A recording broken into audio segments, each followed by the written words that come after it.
Welcome. Here we are at Chesterton, Indiana, Chesterton Cemetery. Snowy day, pretty cold out today, but we're here to find a grave. William Tratebas was his name. 1895, he was shot in a blacksmith shop. So we're going to tell you the story, walk through the cemetery as we tell you, and find his grave.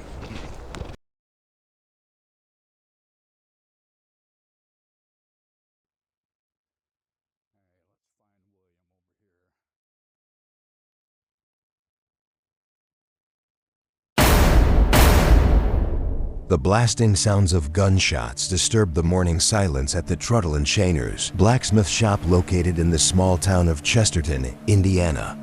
In August 1895, two men walked into a tension-filled room. The shop owner, Mr. Shaner, could sense that trouble was brewing. William Tratebas was a young man 19 years of age and lived with his parents, who resided a mile south of Chesterton. William was a sensible and quiet young man to those who knew him. Alonzo Powers was older at the age of 28 years old. He was a rough type and lived with his grandmother, Mrs. Ann Powers, who married his grandfather but was of no blood relation. The shop owner watched carefully as words began to escalate between the men. Alonzo threatened the lives of young William and his brother Frank. Mr. Shaner called out to Tratebas and told him he better keep away from Powers since Alonzo seemed bent on quarreling with him. William, being a mild-mannered young man, said he was not afraid of anything serious happening and returned to the main room of the shop. Alonzo was known to be an unsavory fellow. Since his childhood, his reputation was that of being lazy and shiftless with little ambition other than to envy his industrious neighbors. He lacked initiative, blaming everyone else for his shortcomings by saying, "The world is against me. Everybody is down on me and won't let me get up." Instead of making a way for himself, he preferred to lay on the banks of a creek and fill his mind reading dime store novels or shooting turtles and marks as target practice.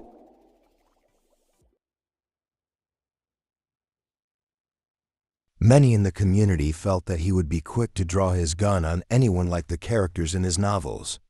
Powers had no boundaries, and no one was off limits to his wrath, including his grandmother. Weeks before the shop encounter, Powers had been pounding on his grandmother to the extent that he gave her a black eye. Anne sent for William's father, Jerome Tratebas, to come and help her, which he did.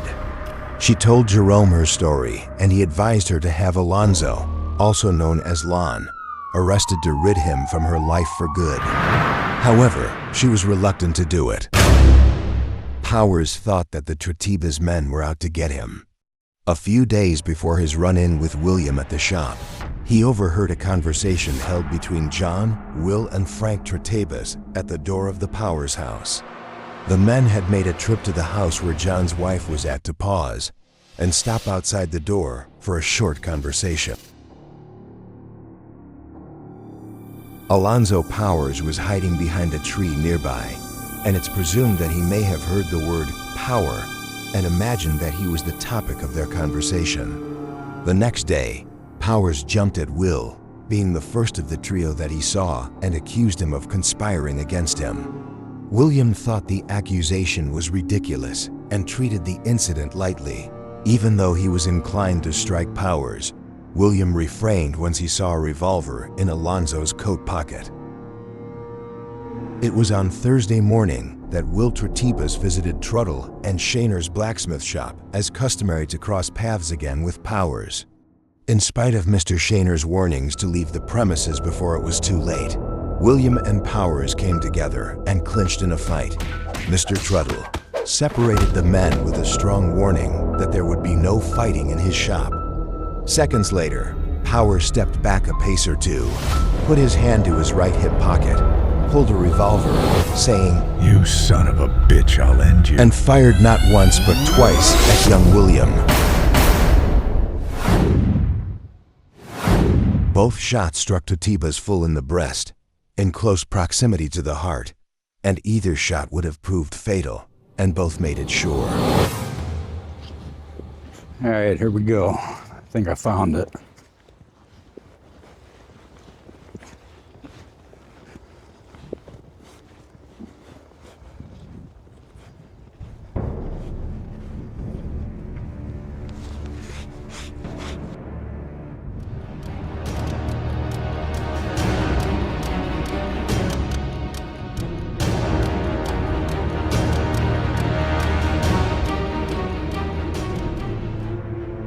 Oh, can't read it. William Tratebas. Tratebas, after being shot, took about 4 steps toward the rear door in the shop, uttered the words, "My God," fell to the floor and expired, as it was reported through witness testimony. Shaner heard the shots and realized that it was Tratebas. He ran for Dr. Green, who immediately responded only to pronounce the victim dead upon his arrival. Fred Grant Ketchum, Porter County Coroner, was immediately called to conduct a coroner's inquest. He took the depositions of witnesses at the scene who gave their testimonies of the events that occurred. Those deposed were C.J. Campbell, Charles J. Campbell, L. Harper, Almer L. Harper, and blacksmith shop owners, Truttle and Shaner. Powers showed no remorse, even though all the evidence was pointed at him for committing cold-blooded murder. He coolly walked away into his grandmother's house and remained there until he was arrested by Deputy Sheriff Maxwell and Constable Brown. Powers barely escaped a lynch mob for his actions under the arrest and escort of Deputy Sheriff Green. Green transported Powers to Valparaiso amongst the rise of threats against him by an infuriated mob. Powers tried to hide his revolver in a hole in the ceiling, but it was found by Constable Brown. Upon inspection of the murder weapon, an imitation Smith & Wesson .32 caliber, its 5 chambers had 2 rounds remaining, indicating that Powers had fired 3 rounds at William. Powers gloated over his crime. He was insulting and tried to play the role of one of his dime story characters, Daredevil Dick, in the presence of Justice Severs. Once word of William's death reached the ears of his brother Frank, revenge set in as Frank grabbed his loaded shotgun and headed towards the Powers house. Met by a mob, they tried to disarm Frank. John Coulter, deputy prosecuting attorney, rushed in and grabbed Frank, while others struggled to have him let go of his shotgun.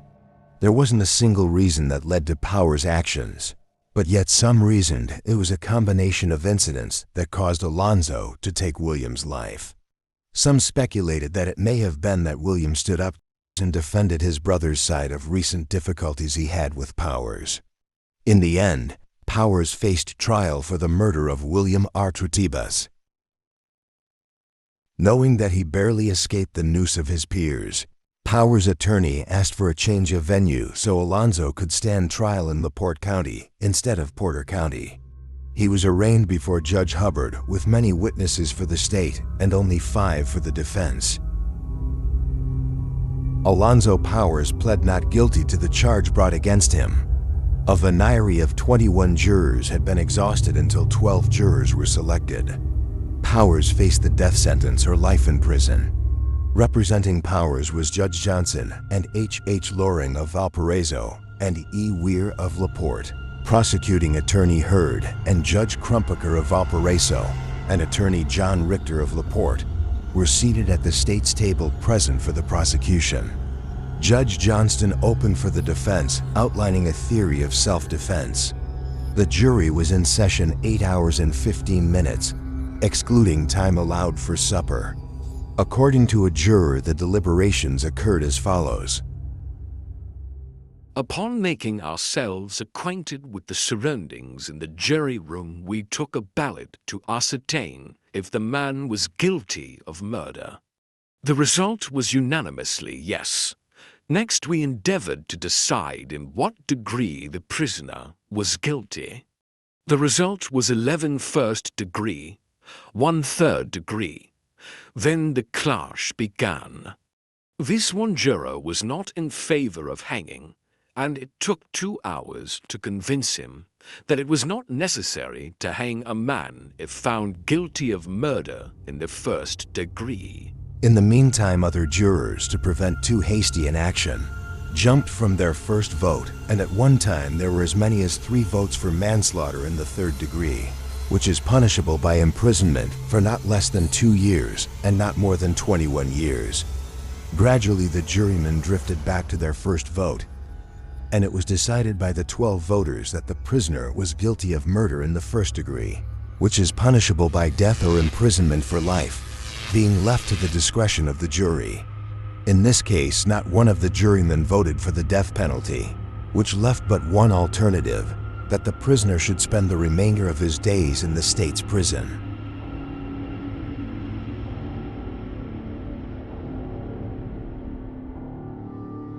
Alonzo Powers was committed to the Indiana State Prison in Michigan City, Indiana on December 10, 1895. He drew prison number 263. On April 11, 1912, he was declared mentally unfit and was transferred to the insane hospital, where he remained until his death. He served 44 years in prison until his passing at 72 years of age of cardiovascular disease and cerebral arteriosclerosis. Up to that point, more than 20,000 inmates were committed to the state prison. Upon his death, it was thought that he had a daughter, but his remains went unclaimed.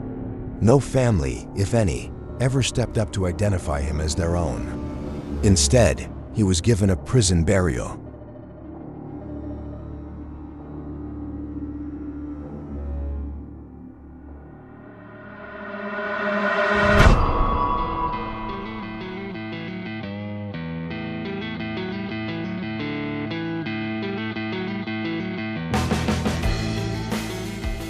All right, there you have it. Terrible story. Such a sad waste of a life. But there you go. Appreciate y'all watching the video. If you're not a subscriber, please consider subscribing. Find out where I'm going next. I'll check this out. Brick wall. The wall. That's cool.